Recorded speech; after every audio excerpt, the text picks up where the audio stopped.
I say that because there's also a marked change in the position of some of our key friends.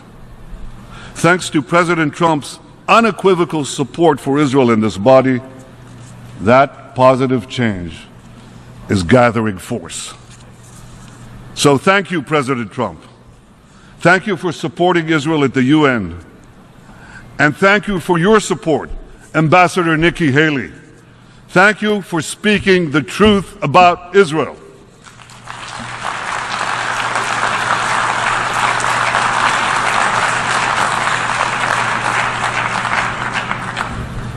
But ladies and gentlemen, here at the UN, we must also speak the truth about Iran, as President Trump did so powerfully this morning. Now, you know, I've been ambassador to the UN, and I'm a long-serving Israeli Prime Minister, so I've listened to countless speeches in this hall. But I can say this: none were bolder, none were more courageous and forthright than the one delivered by President Trump today. President Trump rightly called the nuclear deal with Iran, he called it an embarrassment. Well, I couldn't agree with him more. And here's why. Iran vows to destroy my country every day, including by its chief of staff the other day. Iran is conducting a campaign of conquest across the Middle East, and Iran is developing ballistic missiles to threaten the entire world.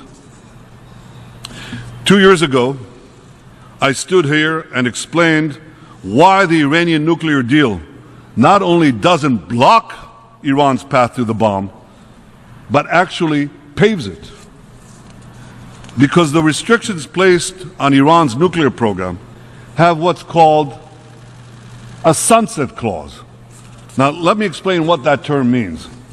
It means that in a few years, those restrictions will be automatically removed, not by a change in Iran's behavior, not by a lessening of its terror or its aggression. They'll just be removed by a mere change in the calendar. And I warned that when that sunset comes, a dark shadow will be cast over the entire Middle East and the world, because Iran will then be free to enrich uranium on an industrial scale, placing it on the threshold of a massive arsenal of nuclear weapons. That's why I said 2 years ago that the greater danger is not that Iran will rush to a single bomb by breaking the deal, but that Iran will be able to build many bombs by keeping the deal. From Tehran to Tartus, an Iranian curtain is descending across the Middle East. Iran spreads this curtain of tyranny and terror over Iraq, Syria, Lebanon, and elsewhere, and it pledges to extinguish the light of Israel. Today I have a simple message for Ayatollah Khamenei, the dictator of Iran. The light of Israel will never be extinguished.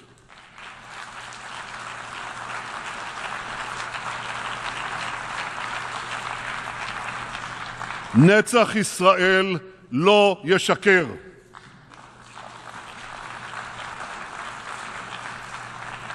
Those who threaten us with annihilation put themselves in mortal peril. Israel will defend itself with the full force of our arms and the full power of our convictions. We will act to prevent Iran from establishing permanent military bases in Syria for its air, sea, and ground forces. We will act to prevent Iran from producing deadly weapons in Syria or in Lebanon for use against us.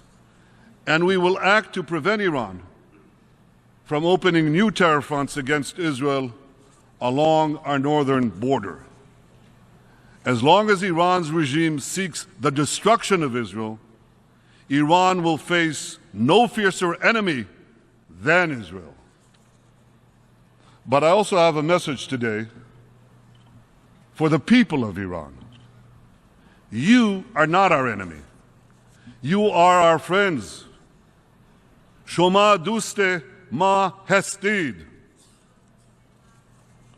One day, my Iranian friends, you will be free from the evil regime that terrorizes you, hangs gays, jails journalists, tortures political prisoners, and shoots innocent women like Nida Sultan, leaving her choking on her own blood on the streets of Tehran.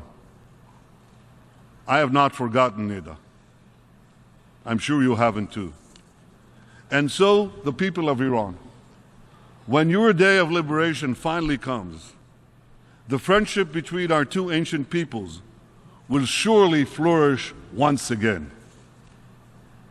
Ladies and gentlemen, Israel knows that in confronting the Iranian regime, we are not alone. We stand shoulder to shoulder with those in the Arab world who share our hopes for a brighter future.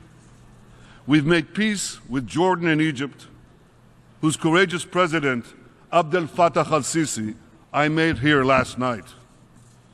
I appreciate President al-Sisi's support for peace, and I hope to work closely with him and other regions and other leaders in the region to advance peace. Israel is committed to achieving peace with all our Arab neighbors, including the Palestinians.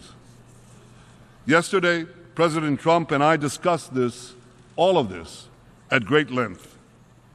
I appreciate President Trump's leadership, his commitment to stand by Israel's side, his commitment to advance a peaceful future for all.